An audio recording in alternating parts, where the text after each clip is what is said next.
उत्तराखंड में मानसून एक बार फिर मुसीबत बनकर बरस रहा है। पहाड़ों से लेकर मैदान तक लगातार हो रही भारी बारिश ने जनजीवन को अस्त व्यस्त कर दिया है। कहीं मलबे ने रास्ते रोक दिए हैं, कहीं नदी नाले उफान पर हैं, तो कहीं बरसाती पानी ने गांवों का संपर्क काट दिया है।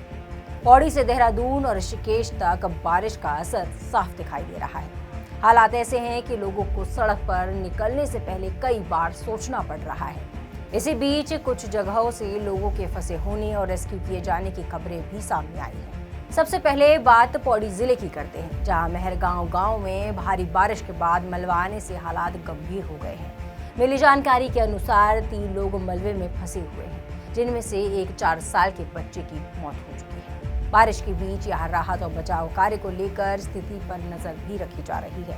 पहाड़ी क्षेत्रों में लगातार बारिश के बीच भूस्खलन और मलबा आने का खतरा लगातार बना हुआ है।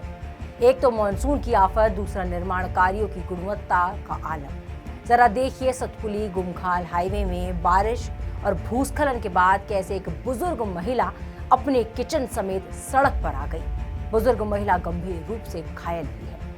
तो वहीं सहसपुर क्षेत्र में लगातार हो रही बारिश के कारण शेरूखाला में बरसाती पानी का बहाव काफी बढ़ गया है। बरसाती पानी में आने के बाद बटोली गांव का संपर्क प्रभावित हुआ है। इससे ग्रामीणों को आवागमन में परेशानी का सामना करना पड़ रहा है।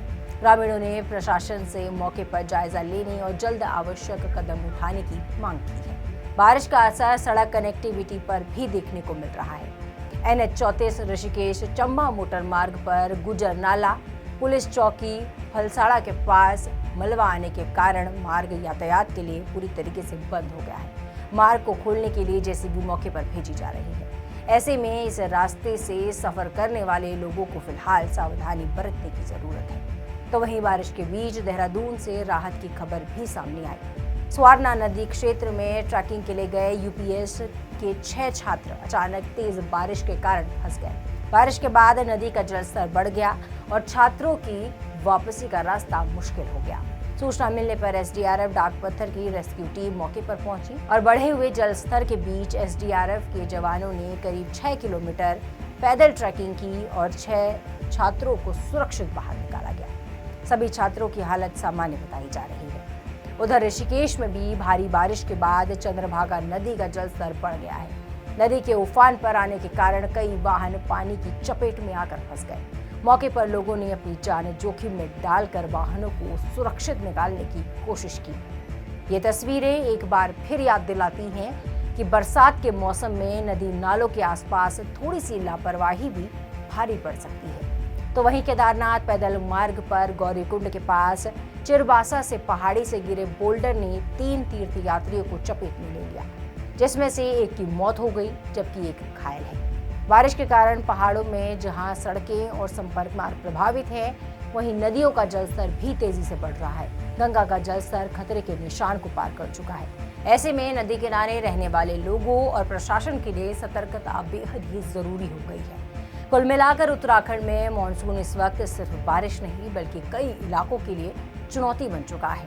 पौड़ी में मलबे की तबाही, सहसपुर में बढ़ता बरसाती पानी, NH 34 पर बंद सड़क, स्वारना नदी में फंसे छात्र, ऋषिकेश में उफनती चंद्रभागा नदी। सड़कें बंद हैं, रास्ते बाधित हैं, नदी नाले उफान पर हैं और कई जगहों पर मलबे ने मुश्किलें बढ़ा दी हैं। हर तस्वीर एक ही कहानी बता रही है। पहाड़ में मानसून का मिजाज बेहद ही खतरनाक है। ऐसे में सावधानी ही सबसे बड़ा बचाव है। बारिश के दौरान नदी नालों और गधेरों से दूरी बनाए रखें। भूस्खलन संभावित इलाकों में जाने से बचें। जरूरी ना हो तो सफर टालें और प्रशासन की ओर से जारी चेतावनियों को बिल्कुल भी नजरअंदाज ना करें, क्योंकि पहाड़ में मौसम कब करवट ले इसका अंदाजा लगाना भी मुश्किल है।